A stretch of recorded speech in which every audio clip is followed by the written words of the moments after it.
A very good evening, one and all. I welcome you all to another episode of Boost Your Vocabulary on PRATHAM Test Prep's YouTube channel. I hope you're doing good and that whatever winter is here, you're keeping yourselves warm, healthy, and cozy. And I know that you're heading towards your exams, you're heading towards your entrances, your boards. So I know that there'll be a lot of pressure.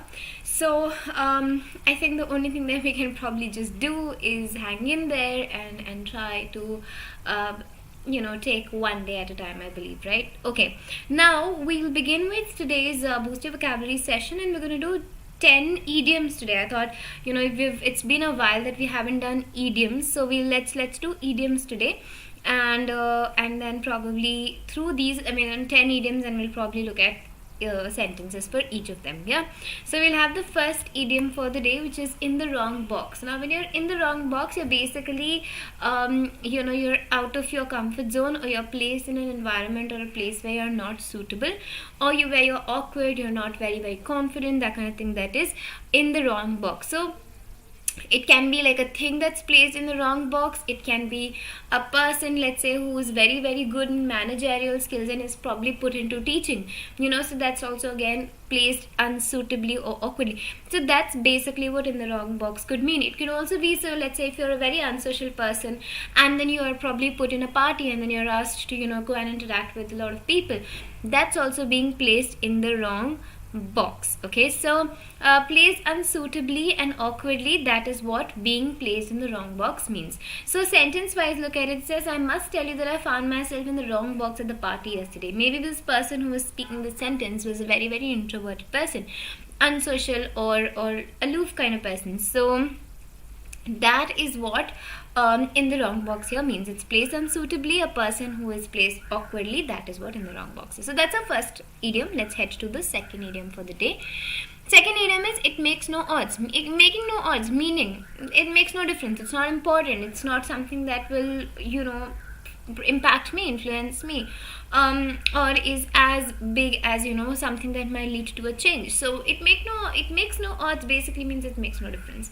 So I don't mind whether you come or not, it makes no odds to me, meaning it just doesn't, I don't bother about it. It's not something that I feel is important.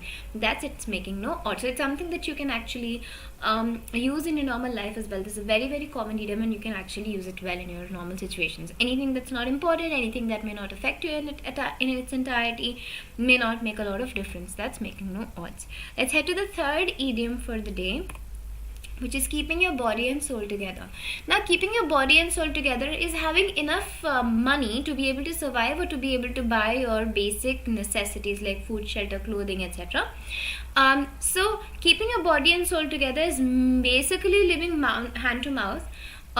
Just having enough money to be able to survive, just having enough money to be able to sustain. So that is keeping your body and soul together. So in the sentence it says his wages are barely enough to keep body and soul together. That means he does not have enough money, or he does not have so much money or earnings or wages or salary that he is able to save anything. So basically there are no savings, there is only enough money that he can use to buy the basic necessities of life. Okay, so that's our third idiom, keeping a body and soul together.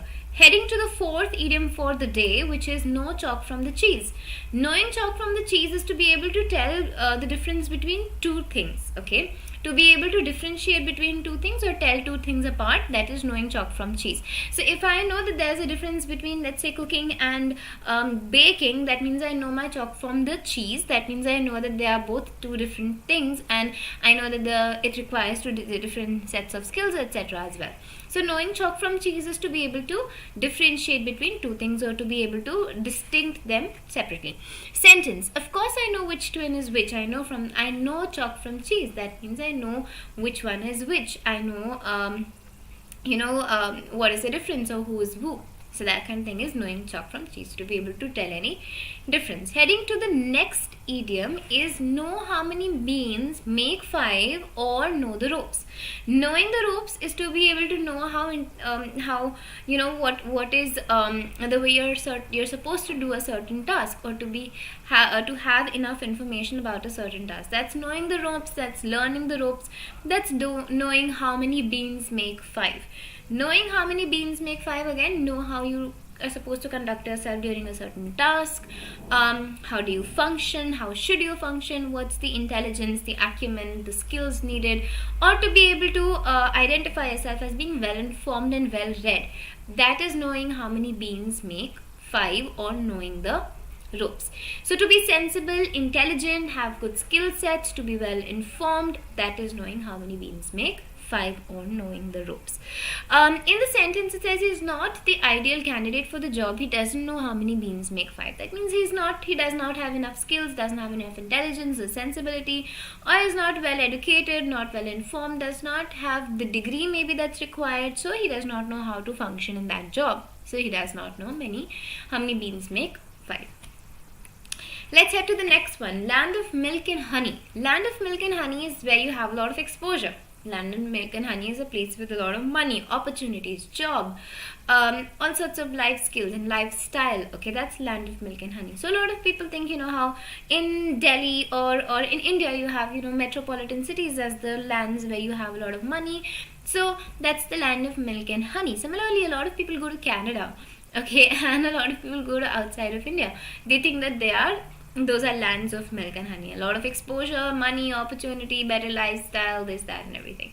So sentence, many regard the US as a land of milk and honey. That means they think that there's a lot of exposure, a lot of career growth, and a better lifestyle. All of that means land of milk and honey. Heading to the next idiom, which is lay by the heels. When you're laying by the heels, you're basically locking somebody up, confining them, restraining them, or imprisoning them to that extent. Okay, so laying by the heels is when you are not free anymore, when you are confined, you are locked up. That's lay by the heels. So though they may lay us by the heels, we must never give up our fight against their oppression. That means even though they have imprisoned us, they locked us up, we should still keep fighting for our oppression. Something that the revolutionaries might have done. So when they were laid by the heels, they were still not giving up on their revolutions. Okay, so that is laying by the heels. Heading to the next idiom, which is left in the lurch.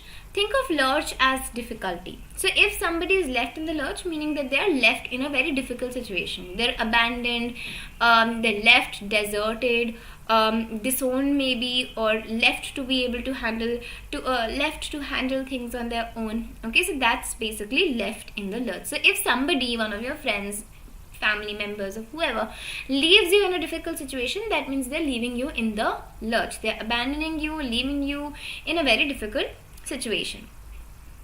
Sentence, he left me in the lurch and I had to finish the whole project by myself. That means maybe this project was really, really important, a heavier project at that. Maybe he needed a lot of help, but maybe this other person left him in the lurch, left him in a difficult situation in the middle of the task. That means he did not have any help, so he had to do it on his own. That is what being left in the lurch means, to be left in a difficult situation, a situation where you should essentially require somebody's help and support, but you're abandoned, disowned, or deserted. Okay, let's head to the next one, which is led by the nose. When you're led by the nose, that means you are being thrown a lot of tantrums at. आपके ऊपर बहुत ज़्यादा से नखरे डाले जा रहे हैं, and then you're basically manipulating the other person or trying to control them so that you do exactly what you want. So throwing a lot of tantrums, manipulating, controlling somebody to be able to get things done the way you want them to be, that is being led by the nose. Sentence, I'm amazed that he lets them lead him around by the nose like that. I mean, I'm surprised how he lets other people control him, or how he does exactly what the other person wants them to do. So leading by the nose, if you see that somebody controls you a lot and says that you should be doing this, you should always be doing this, and then probably getting angry if you're not doing that, so that's leading by the nose, because you're manipulating, you are throwing tantrums, you're probably also getting angry, so losing your temper because you want to control the other person. Then we'll talk about this one, which is let sleeping dogs lie. That's our last idiom for the day. Let sleeping dogs lie basically is raat gayi baat gayi. Okay, or let's not talk about a situation because it's done and dusted. People have forgotten about it. It's in the past, so do not bring it up. So let sleeping dogs lie basically is to not talk about a bad situation because it's already done away with, because it's forgotten, because it's in the past. So let it be. So let it be is basically what sleeping dogs. Let sleeping dogs lie means. Sentence. It's best to let sleeping dogs lie, not bring up the argument you had with him last night. So it's best to let sleeping dogs lie. That means unko yaar rehne do, jaisa hai waisa hai. Do not bring the argument up again because it's already done away with. It's all in the past. So don't bring it up again. Okay, so that's let sleeping dogs lie. That was the last idiom. We've done 10 idioms today, and I hope you've enjoyed today's class. Make sure you attend the Thursday class as well, and also make sure that you go back to the video to note down any of the idioms if you've missed out on any, because these are very, very helpful for your IIMs.